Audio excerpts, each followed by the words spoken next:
I started my PhD program with a 6-month-old, and I'll finish it with a 4-year-old and a 2-year-old. I had a traumatic birth experience and a healing birth experience. My name is Aubrey, and I am a miraculous mama.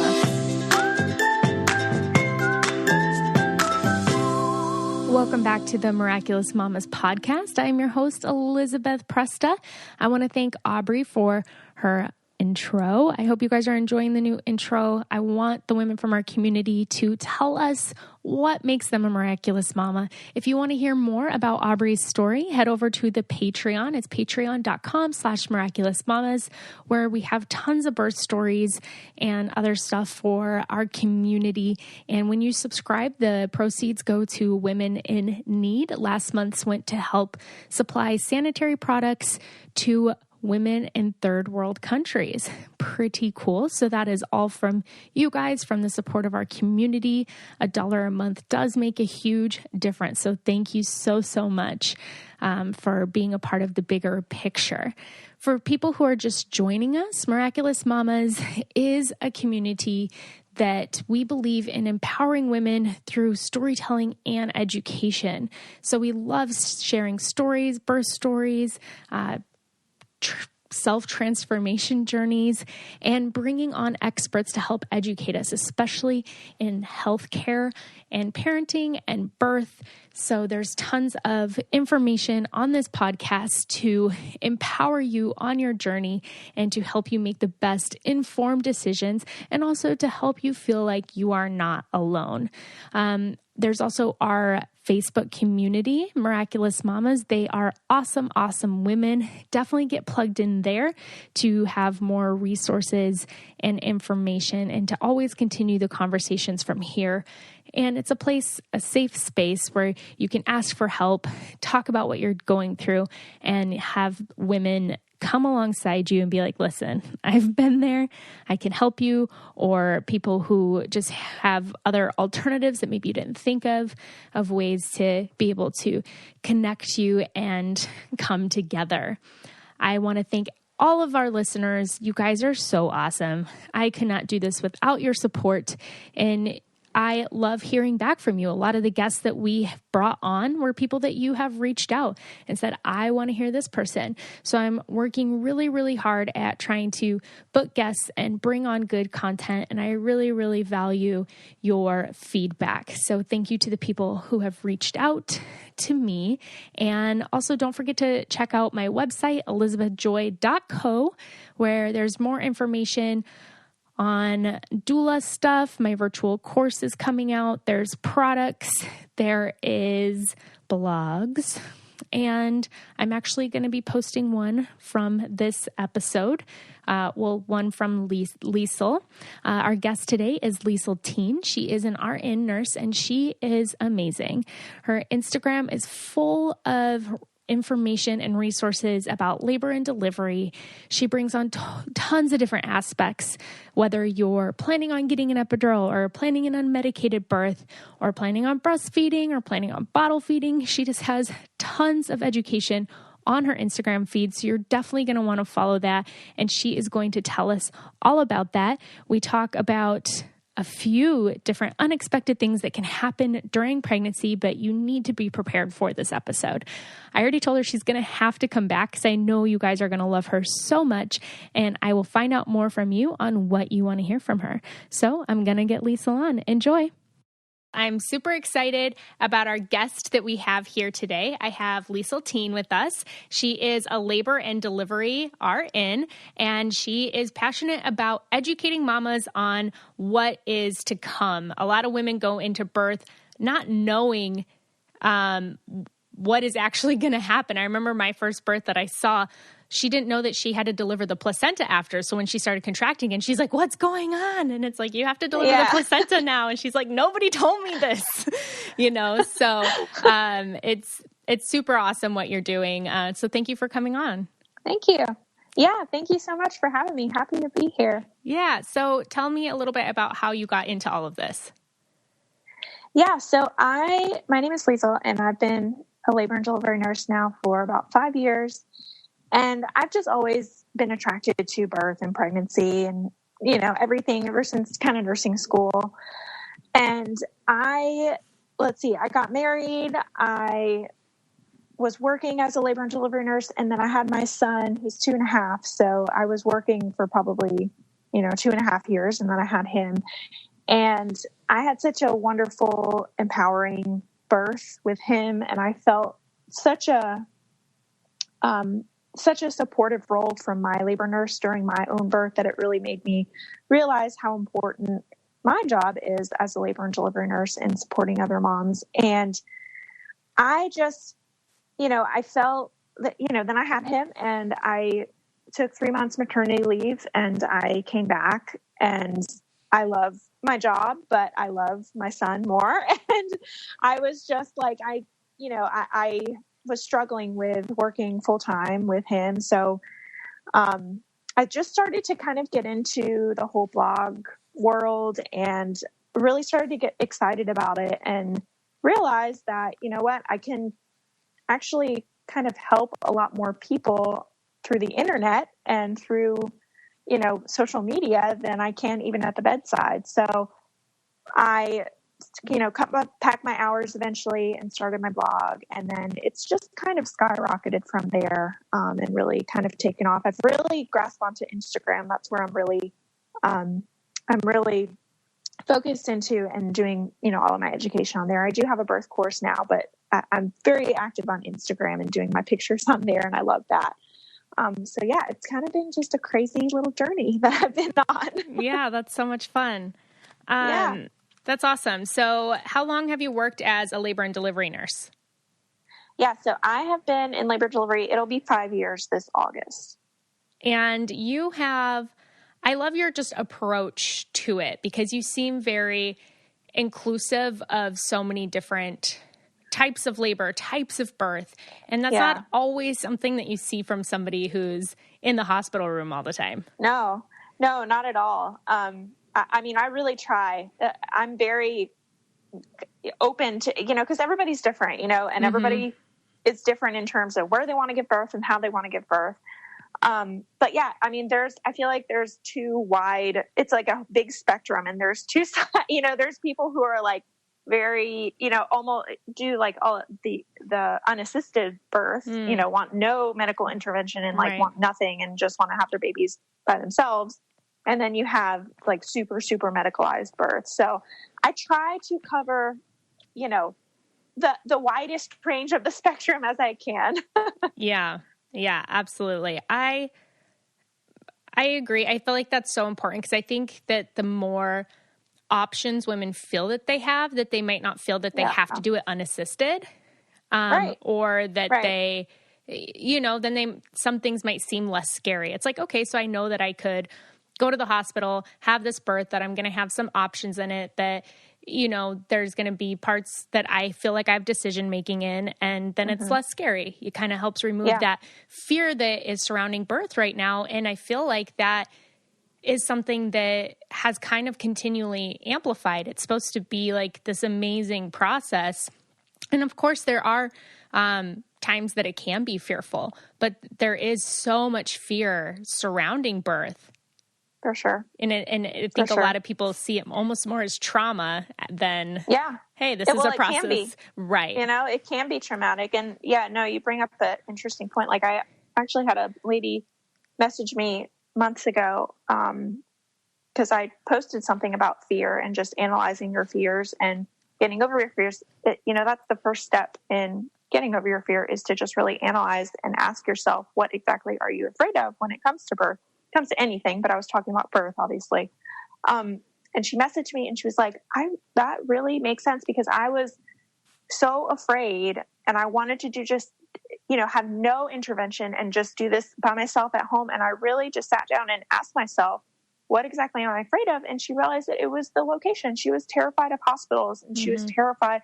And she was like, now I feel like, I can look into other options. It's not, it's just, she was like, I had this just overwhelming fear that I just was so anti-provider and just and I just want to do this thing myself. But when I actually sat down and talked to myself and realized what I was exactly afraid of, it's like, oh, I'm just very afraid of hospitals. And then it's like, and then you get into, okay, what exactly about the hospital are you afraid of? You know, all this stuff. But yeah, it's so, so important. And I talk about that in my class a lot. It's just analyzing your fears and really talking to yourself and asking yourself, what exactly are you afraid of? Because, you know, 9 times out of 10, a lot of that stuff you can change. You have the ability to change. Right. So. Yeah, absolutely. And I truly believe the biggest component to that is educating yourself beforehand. So it's so amazing what you're doing when you know that you have different options, or you know that it's like when the nurses or doctors are talking about something, that you have some awareness surrounding it, then you kind of know what's going on. You know, like, hey, what's this? And I feel like the more educated you are around it, then the less scared you are to even ask questions to be like, okay, so what does that mean? What does this mean? What exactly? Okay, what are my options here? You know? Right. Totally agree. Yeah. So that's so awesome. So I wanted to talk about a few things that we haven't really talked about on here before, but there are things that happen during pregnancy that some women have been through, but not a lot of women are educated on. So I feel like if we open that conversation, then if it were to happen to them, they're like, okay, I listened to this on a podcast. I kind of know what's happening here. But one of them is, we haven't talked about preeclampsia on the podcast yet. So I would love to have you just kind of touch on that a little bit. Yeah. So preeclampsia, it's basically your placenta isn't functioning properly. It's not about placement or anything, but it can be characterized by high blood pressure, protein in your urine, headache. You can even have like liver involvement too, but it's most likely, like most of the time you'll start out with high blood pressure during your prenatal visits, and you'll go in, they'll check your blood pressure. Oh, it's a little high. And then, you know, we all know when you go to the doctor, you pee in a cup every single time you go. And so they check your urine and make sure that your urine's okay and there's not that protein in your urine.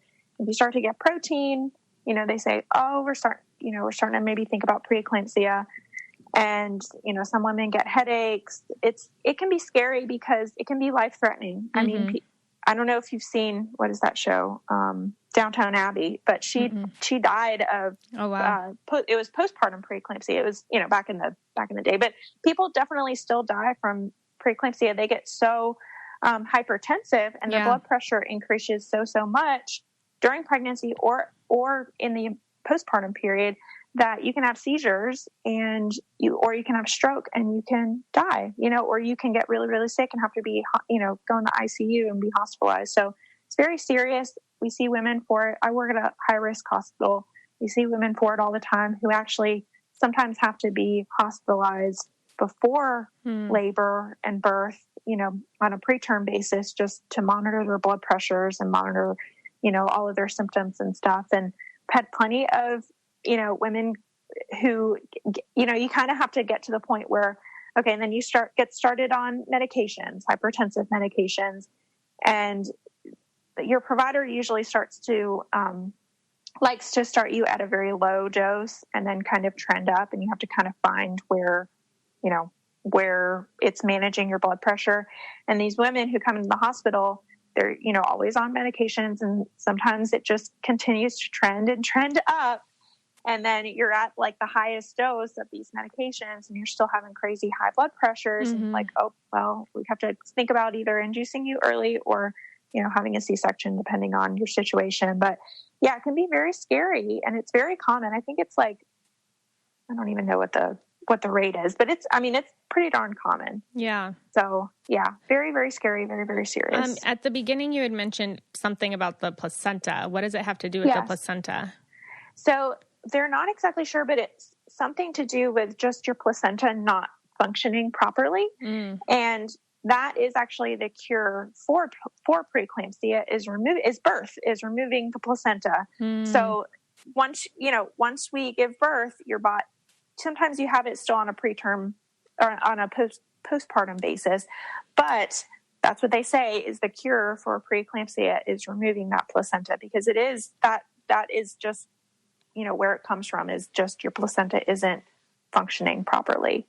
Yeah. And it can, you know, be detrimental for you, not only and one for baby, because it's, if your placenta is not working right, your placenta is responsible for oxygenating baby. Mm-hmm. And so if your placenta is not working right, it's not giving baby, adequate blood flow. So yeah, it can just come with a whole lot of problems. Yeah. My sister actually had pre-eclampsia she has 4 kids with her second one. And it got to the point that her blood pressure was too high. She was so swollen. It actually did permanent nerve damage in one of her legs. And, and then she ended up having, like, at her last appointment, they're like, okay, like, we have to induce you. And thankfully the induction, like, she took to the induction right away and had the baby within a couple hours. So the baby was ready to come out. So thankfully everything went well, but then she still had to be watched after to make sure that her blood pressure was regulating. And, but I mean, it is something that is common. Do you know if is there ways to prevent that from happening? Yeah, it's tough because no and yes, like they have seen, I actually just read something the other day that there's a diet called the DASH diet. I can't remember. I have to look it up, but it's like a, DASH, but it's a diet that they have people take when they have people follow that just have regular hypertension. And they're seeing that if pregnant women are following this diet during pregnancy, it can help to decrease the likelihood of preeclampsia. But again, it's we see it more in, obese women, or if you have family history of preeclampsia, or if, you have bad lifestyle habits like smoking, drinking, all that stuff. But it's tough. I mean, the healthiest people can get preeclampsia. Right. Like, it's just, it is what it is. Yeah. Well, it's tough, my sister's a crazy health nut, very health conscious. She's really tiny. She would gain quite a bit during her pregnancies because that's just how her body did it with all of them. But, I mean, she doesn't ever like drink or smoke or do anything. And she's like a crazy health nut, and it just, and she probably eats really healthy. She does, and it's so sometimes it's just going to happen regardless of how healthy you are. Right. One thing I forgot to mention too about preeclampsia too is that many times these moms, sometimes on admission when they first come to the hospital or when they're getting induced, they'll have to go on a medication called magnesium. And maybe your sister had to go on that. It sounds like she had pretty severe preeclampsia. So usually they give it to severe cases. But it can, it's the reason why we give it is because it helps to prevent seizures, and you can have seizures when you have preeclampsia. Right. So that's the main reason why they give it. It can also help to bring down your blood pressure, but not as well as some of the other blood pressure medications. But it's usually for, not having seizures. That's why we give it. But it's an IV medication, and it can make you feel really crappy, and you have to get it the whole time you're being induced or in labor. Then a lot of times you have to get it either 12 or 24 hours afterwards too, just because they're still worried about seizures at that point too. Right. So that can be tough for moms, especially if they want to have a certain type of birth. Now they're on this magnesium, and you have to be confined to the bed, and you have to have this IV, and you have to have your blood pressure so it's very, it can be tough. But just heads up for anybody out there who may have preeclampsia in the future, that is something that you might have to experience, is this magnesium, during labor. And it's not fun, but it is important. Right. And I'm sure that you can find some options. Even there are a lot of different laboring positions and different things that you can do still in a bed with an IV right there, or not being able to have intermittent monitoring. You can still find ways to get through it. Yes, for sure. So another thing I wanted to ask about was cholestasis. Yeah, cholestasis. Yes. So cholestasis it's just like a disorder of your liver, and it's not as common as preeclampsia, but it's basically just like a reduction or stoppage of the bile flow in your liver. So your liver is responsible for like diluting blood that's from like your intestines. So what happens with cholestasis is there's like a blockage in your liver, and it can like shoot out stuff called bilirubin, and that, that can be toxic.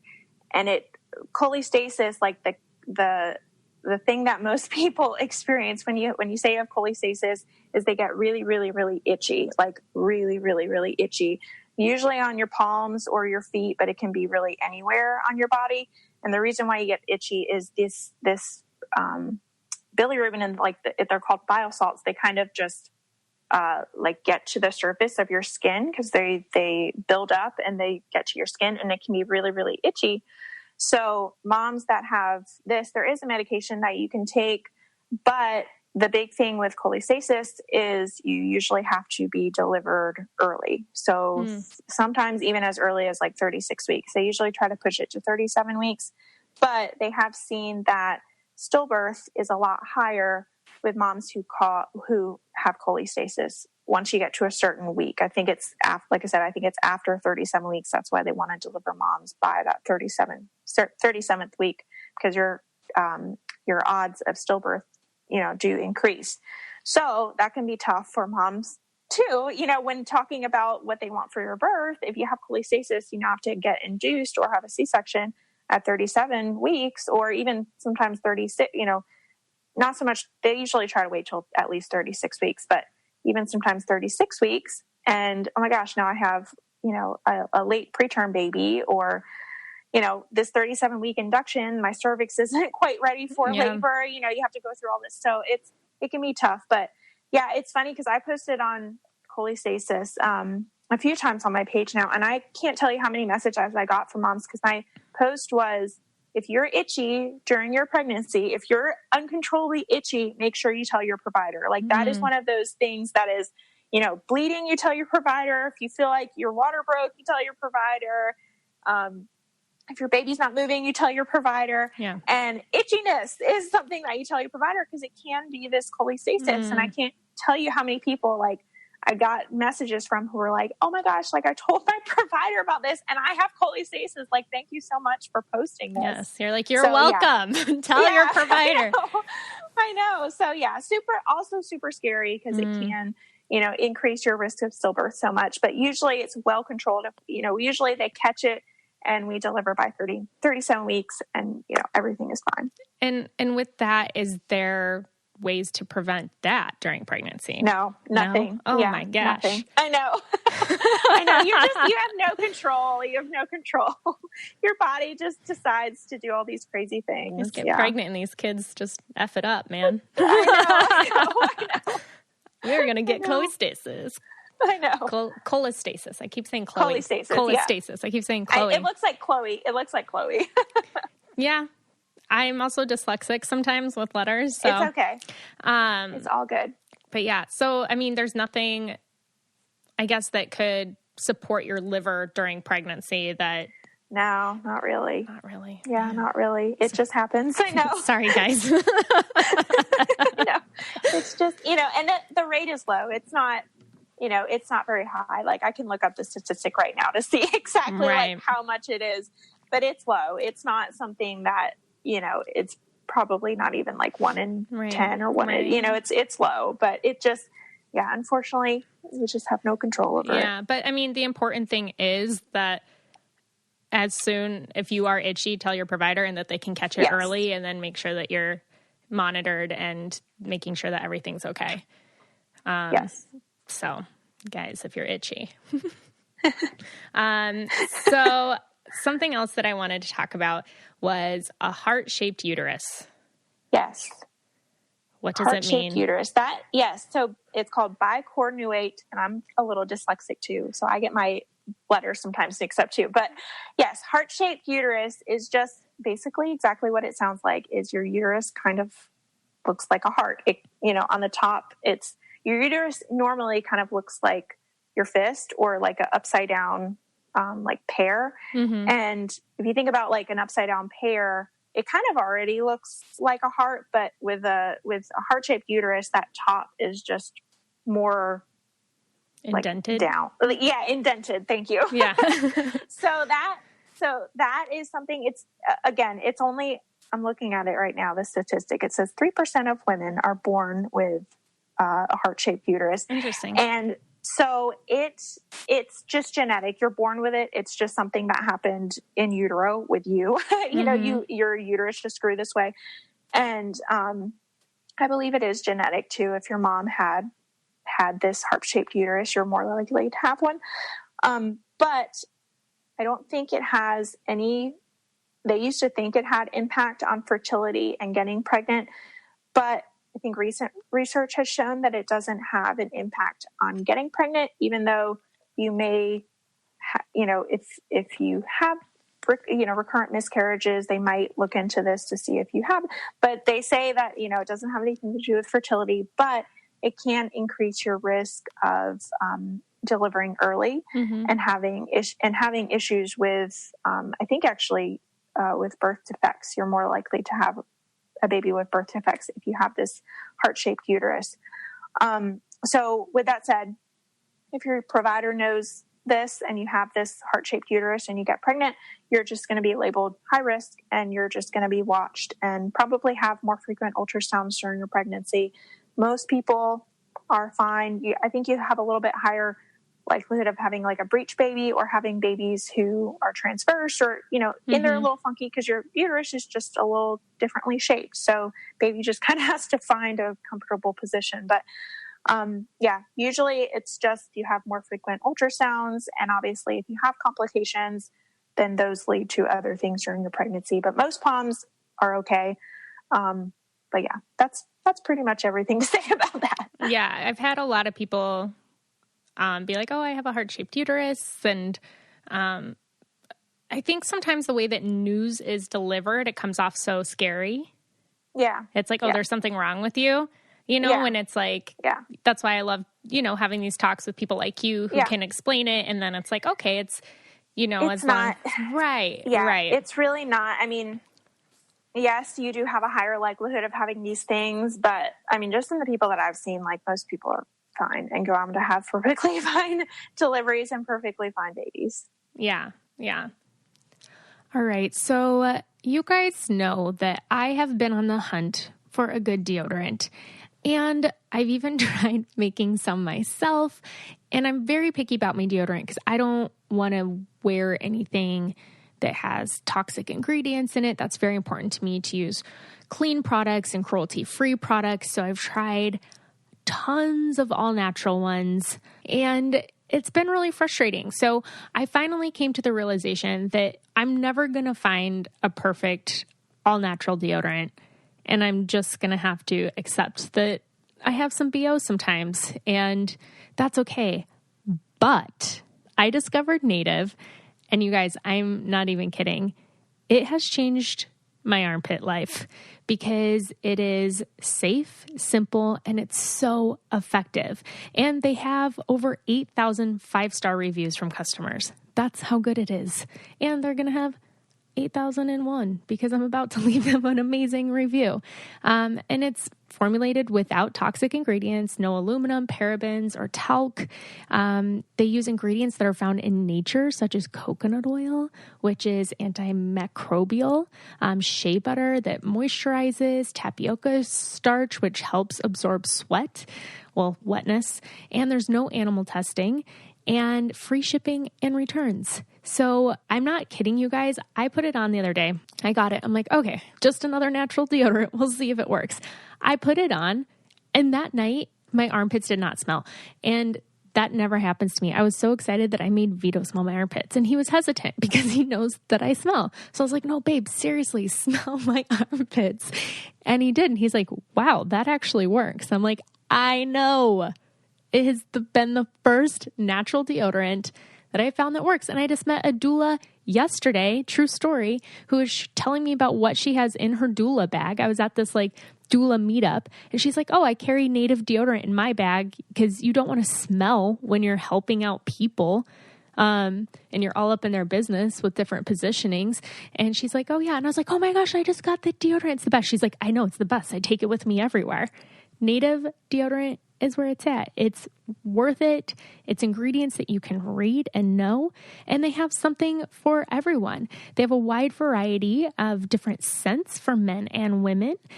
And plus, they release new limited edition seasonal scents throughout the year, and they offer an unscented formula and baking soda-free formula for those with sensitivities.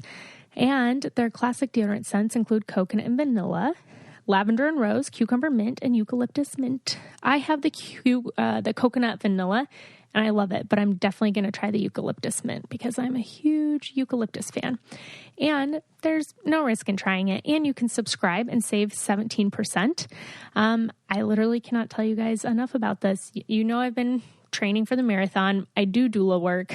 I don't mind if I smell if I'm just at my house, but I've been doing more networking things, meeting up with people, and even in intimate moments with my husband, he's like, dude, your armpits smell. So now I don't have to worry about that with Native deodorant. If you're like me and you have tried every other natural deodorant out there and have struggled, try Native, and I want to hear about it. And I'm super excited to be partnering with them to give you guys a discount. So for 20% off your first purchase, visit nativedeodorant.com and use the promo code BABIES during checkout. That's 20% off your first purchase at nativedeodorant.com using promo code BABIES during checkout. So speaking of things down there, Placenta Previa. Yes. So that is a good one. Yes. So that is a good one. So Placenta Previa is talking about your placenta, obviously. Mm-hmm. Placenta is basically just covering your cervix. So there's different grades of Placenta Previa. They can be, so placenta, you have we talked about how your uterus is shaped. It's kind of like a pear. And then at the end at the bottom is your cervix. Mm-hmm. Okay. And your placenta usually is somewhere, on either the top or kind of the sides of your uterus.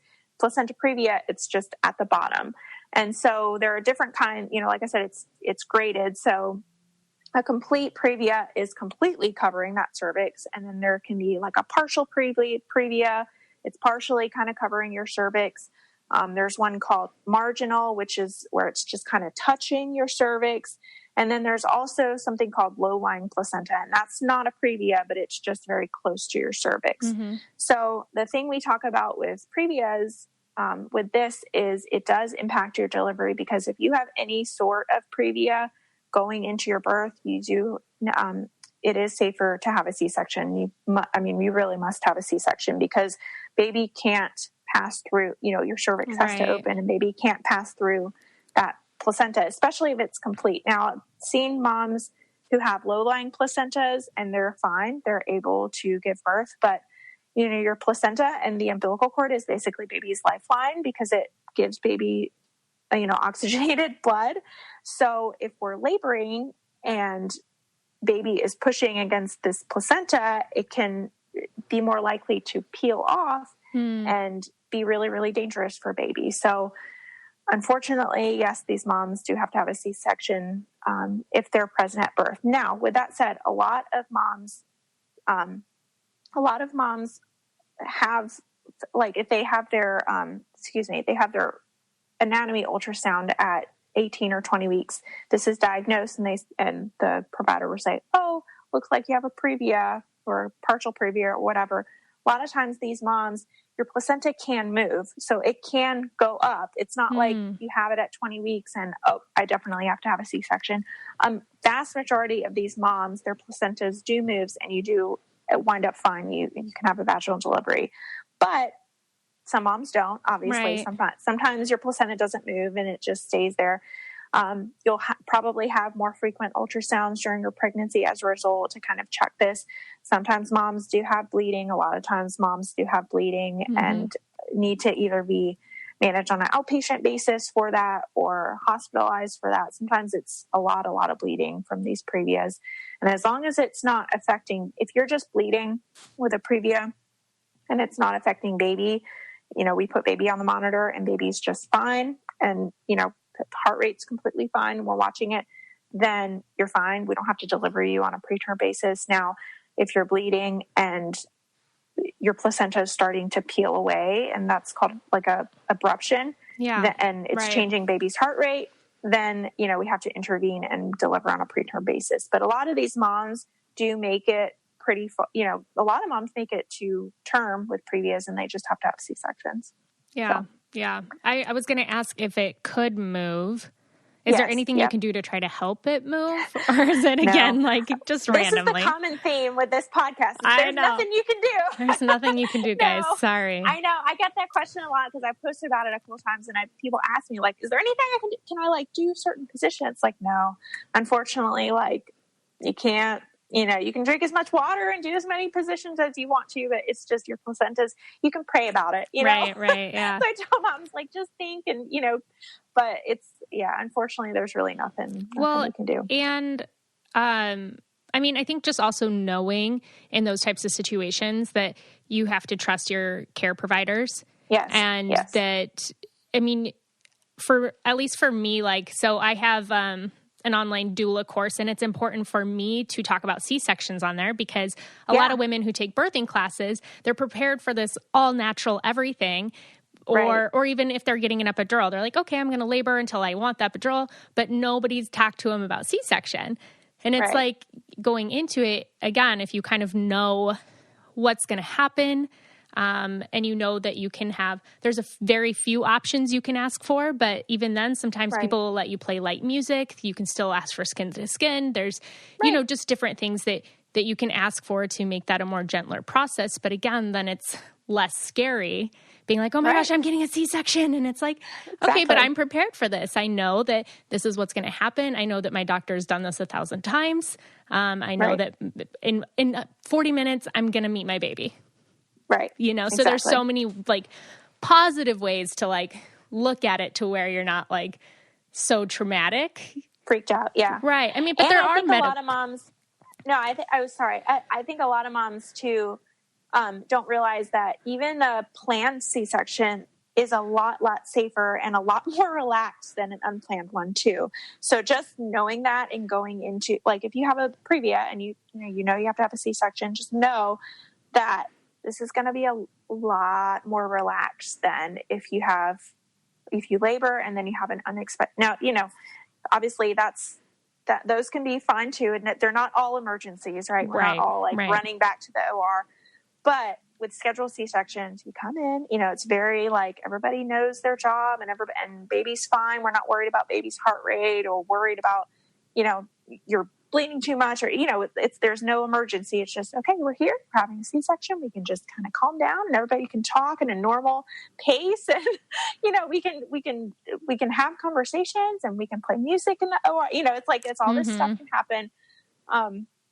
But no, you're exactly right. And I talk about that too in my birth class is that we do talk about C-sections. I have, you know, classes that are tailored towards mom who, you know, kind of wants to go a little more natural or moms who kind of want to get epidurals, but we have, you know, stuff about C-sections definitely in both because moms have C-sections obviously. And I want you to be educated in what you're getting yourself into. Yeah, absolutely. And it's probably the most unplanned for birth, you know, is a C-section. And even people, a lot of times, like I had a mom who took a course, but at 36 weeks, her baby was breech. She wouldn't flip. They tried inversion. They tried a few things. And then I think it was at 39 weeks, they did a planned C-section. Yeah. But she had already taken her course and had planned for everything else, you know. So then coming to the C-section, she was like, I don't know what to expect. I don't know what this, you know. So, I mean, I went there with her and she had just a little bit of anxiety before the birth, but we talked through it. And she's like, I'm a little nervous. I'm like, you get to meet your baby in an hour. How awesome is that? Yeah, you know, exactly. It's so exciting. You're going to be a mom. You know when he's here. You know he's going to be safe in your arms, you know. So there are, it is something that a lot of people don't plan for. And it's not always an emergency, you know. So that's awesome that you teach on that as well. Yeah. All right. I have a whole list here. What else? Let's talk about, so many people talk about postpartum depression. You talk about prenatal depression. I have done a few, I've done one post that I can remember. Yeah. On prenatal depression. Yeah. Because I mean, I think postpartum depression is so much more in the news, right. and people are talking about postpartum depression. Oh, I had postpartum, and postpartum depression is awful. I'm not saying it's not great. Right. You know, it's great, but right. You know, it's very, very serious. But yeah, people don't talk about that. You can get it during your pregnancy while you're still pregnant. And these women, you know, a lot of times these women who have postpartum depression have it during their pregnancy too. You're actually more likely to have postpartum depression if you have prenatal depression. So yeah, very, very real. It's actually a pretty high. I think ACOT said it was anywhere between 14 to 23% of women. So that's pretty darn high. Yeah. And a lot of times it's missed too, because we think, oh, we're just hormonal because we're pregnant, and oh, I'm crying and I'm sad and I'm, you know, all of this stuff because of my hormones. But I've even like had messages from people saying, oh, I'm talking to my provider and they're just labeling as hormones, or, you know, you're just hormonal from pregnancy. But yeah, it's very, very, very real and happens. I tell moms definitely the first thing to do is, if you feel like this is happening to you, is to tell somebody, you know, tell anybody, tell your provider. Obviously, hopefully they're going to take you seriously, but tell your provider, tell your friend, tell your mom, tell anybody. And then we can take steps to help this, because there are so many things that you can do for, you know, generalized any kind of depression. The thing with prenatal depression is, you know, we talk about antidepressants, and sometimes the dangers of full dose antidepressants, you know, kind of aren't so great for babies. So they like to get moms in heavy psychotherapy, or do other like light therapy or other forms of therapy, group therapy, before resorting to medications. And sometimes in severe cases of depression, they will put you on low doses of antidepressants.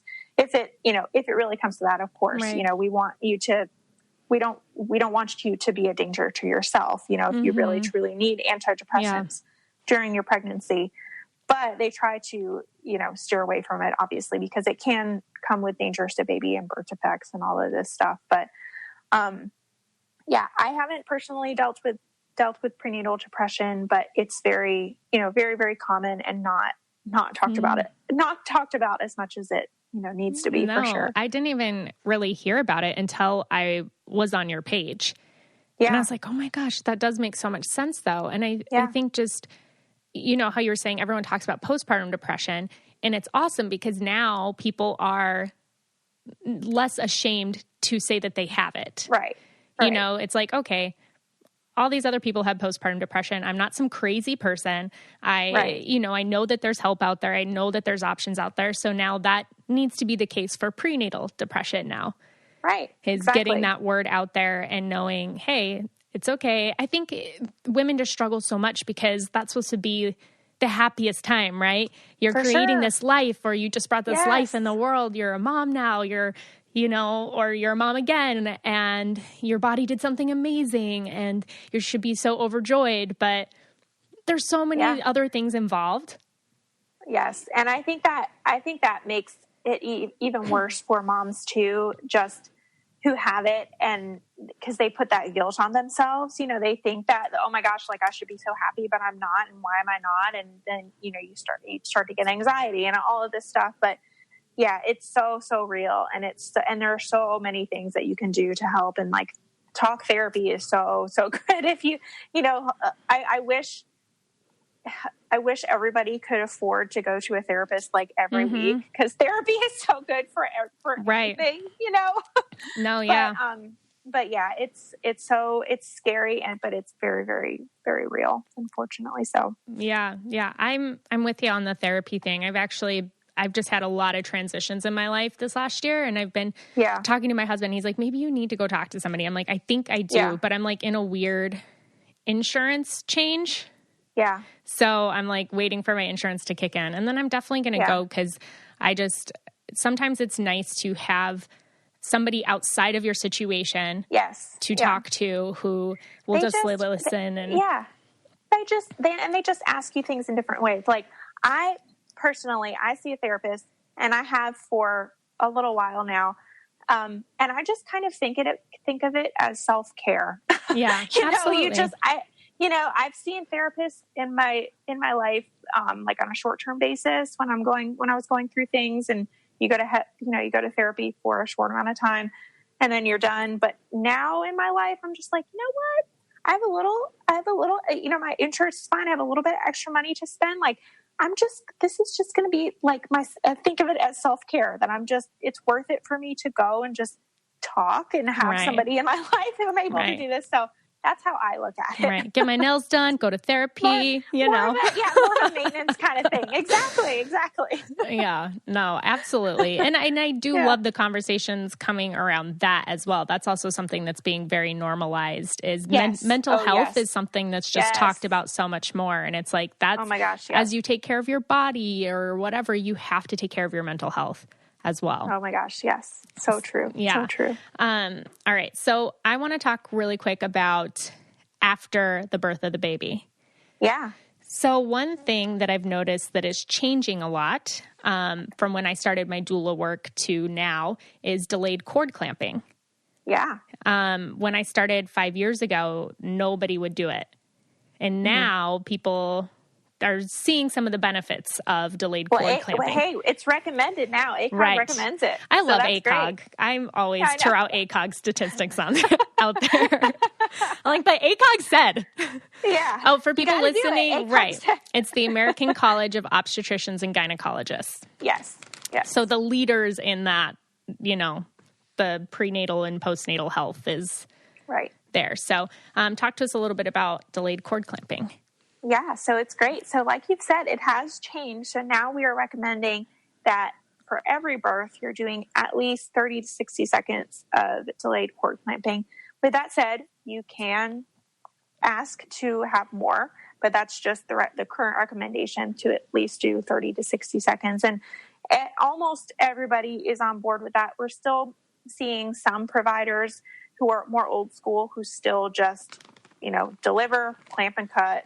And no questions asked. Like, it is what it is. They're not doing it. But most providers, every birth that I've seen since they've changed, like at my hospital, we're doing delayed cord clamping.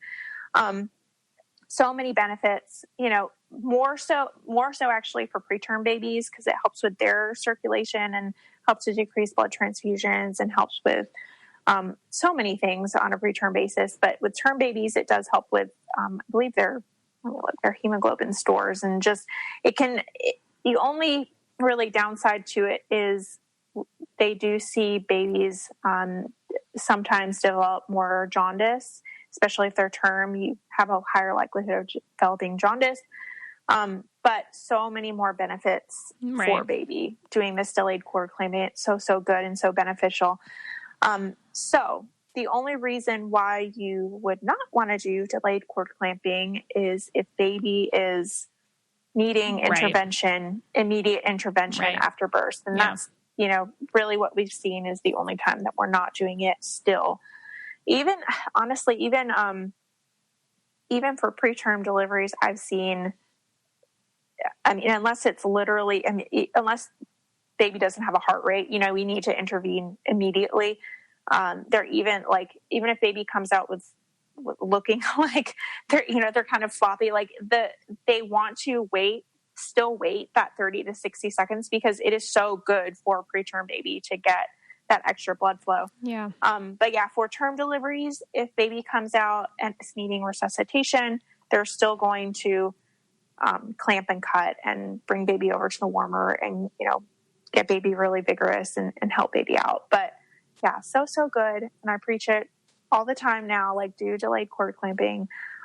So wonderful and so good. Like I said, especially for preterm babies, but for term babies as well. Yeah. Yeah. Correct me if I'm wrong, but when you're pushing the baby out, your baby, your uterus everything's kind of almost being shoved back in. Your baby's like kind of kicking out from inside of you. So kind of a lot of blood rushes back in. So when they come out, more blood rushes back through the cord back to them. Right. So just that little adding an extra minute onto that, they're getting those great iron stores and blood that was originally there that kind of got squeezed out. And now it's getting back in.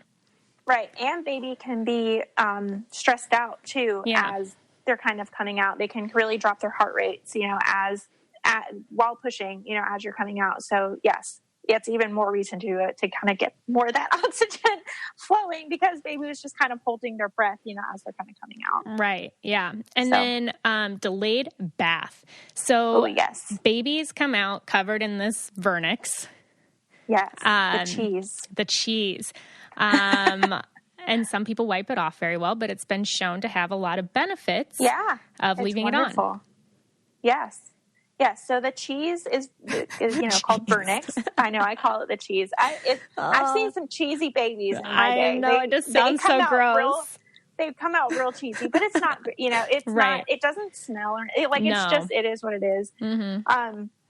But yeah, delayed baths were now, and that I think it's actually changed. I don't know if it's ACOG that's changed it, but more hospitals are kind of getting on board to delaying baths. My hospital used to do, the standard was 6 hours, and now I think they've changed it to 12 hours.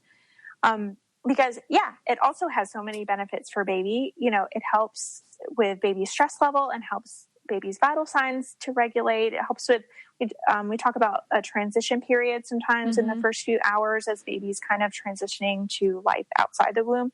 And it helps with that, helps to control their temperatures. It helps with bonding, it helps with, so many things, helps with immune system, helps with their skin. Like the vernix alone is just so good for skin. It's just so hydrating for their skin. So if you can delay your bath, when I posted about this, I had people say like, I didn't bathe my baby for a week, I've heard of that too. A week. Yeah. So it's good. Baby doesn't need one, you really need a bath. Like there are certain indications when they do want to bathe baby, pretty soon after birth, like within a few hours. And that's if you're, I believe if you're Hep C positive, or I think if you have an infection during labor, they want to bathe baby, or if you have HIV, if you're HIV positive, I think they do want to bathe baby. But most cases, there's really no indication to give your baby a bath, and just keep baby with you. There's so many benefits of it. Somebody told me, and I don't know if it's true, that they use vernix for like beauty products and stuff like that. I was like, I don't know anything about that, but that's interesting. They were like, they don't waste any parts. Vernix, placenta, all the different things are like put in beauty products. I was like, interesting. Hey, that's new to me. Yeah. And then one other thing, just to talk about real quick, have you heard of like the golden hour? Yeah. So the golden hour is basically the first hour after a baby's born. And we, at our hospital now, what we do, we call it like the first 2 hours. We try to keep baby on mom as much as possible and do vital signs on mom, and do, if you need, if you're doing vitamin K shots or drops, any kind of intervention with baby in that first hour, we're trying to keep with mom, because it helps. We're seeing that it helps so much with bonding, and it helps so much with milk supply. So that first 60 minutes, if we can keep baby with mom, obviously there are going to be babies who come out and need intervention. We can't do that. But if you can at least do that first 60 minutes with mom, it helps so much with milk supply, bonding, so many things. And also we try to do if you're planning on breastfeeding, we try to do the first breastfeeding session within that first hour. And that can help with, milk supply and lots of other benefits as well. So yes, golden hour is very, very good. And most hospitals are on board with it now. I don't think it's something that is like standardized. Right. I don't think it is, but most hospitals, if you're baby friendly hospital, like you're doing that golden hour. Right. And these are all things that you can request as well. You can request, hey, can you delay the bath? Hey, for the first hour, as long as my baby's healthy, can you keep him on me? Yes. You can request the delayed cord clamping. Those are all things that you can put in a birth plan or talk to your provider about, and put out there. And most people are on board You know, most people aren't going to say, no, you can't, you can't do that. But a lot of people don't know that you can request this stuff. So it's always good to let people know. Yeah. On your Instagram, first of all, it cracks me up because Liesel uses these Barbies for demonstration. Yeah. I love them. They're so funny. Good. I'm glad. Because they make me laugh, but then they're educational. Yeah. Well, Barbie, I mean, she always has a smile on her face. So a lot of times during birth, maybe you're not having a smile on your face. So it's just, it's funny to just see Barbie and her interactions. And I have a bunch of them now. I have I don't even know, 4 or 5 of them now. And I'm actually getting more. I'm actually getting a real pregnant Barbie. Wow. So what I use, I don't think they even sell them anymore, but they had them back in the day. And I'm getting one from one of my friends. She has a bunch of Barbies for me. But, what I do now is I just have, it's actually the bottom half of an Easter egg. And I put that on, I put that on Barbie and I just kind of wrap tape around it. Mm-hmm. And that is my pregnant Barbie right now. So nice. Yeah, I love my Barbies. That is my new thing, is doing Barbies in all my pictures. Yeah. You guys definitely have to check out her Instagram. She throws out tons of facts, statistics, birthing. She even shows positions, techniques, all sorts of stuff on her website. It's very, like I said, it's sometimes funny, but it's very informative. I love following your account just because, I'm in the birth industry, so it's so much fun to see what you post. Thank you. What, where else can anybody find you at if they want to follow you along? Yeah. So like I said, I'm most active on Instagram and on mommy.labornurse on there. And I'm on there pretty much every day. I do Q&As in my story on Sundays, and then I post almost every single day. So that's my Instagram. And then I also just have a website that I blog at, and it's mommy.labornurse.com. And I have, if you're a reader and you want to just read articles, I have pregnancy and birth and breastfeeding articles and stuff on there. And then my course that I just came out with is my 2 birth courses is just mommy.labornurse.teachable.com. So. Yeah. Awesome. Thank you so much for coming on and answering the questions and educating the listeners. I'm very appreciative. Yeah. Thank you so much for having me. Yes. I will talk to you soon. Thanks. Bye. Bye. All right, guys. She is amazing. So I already told her, I'm like, you're probably going to have to come back on because once my listeners hear this, they're going to have all these questions for you and want to talk to you more. I love just having conversations like that where you just ask questions, you get answers, and she's so educated in her field. You can tell that she loves educating moms on birth and everything that comes along with it. So if you guys want to hear more from her, let me know. I'm also going to be posting one of her blogs on my website, just to kind of show you the content that she has. So don't forget to check that out at elizabethjoy.co. Don't forget to join the Miraculous Mamas Facebook group and join the Miraculous Mamas Instagram, where I always post links to my guests that come on and information about them. I also try to post positive stories every day, either birth statistics or just facts or quotes to try to keep people inspired and educated. Thank you guys so much for listening, and can't wait to talk to you next week. It is officially the middle of July, kind of the middle of summer, even though summer solstice was just like a month ago. And I hope everyone's enjoying it. And reach out to me if you have any comments or questions on anything on Instagram, my website, Facebook, any of it. I always reply to everything. Talk to you guys next week. Love you.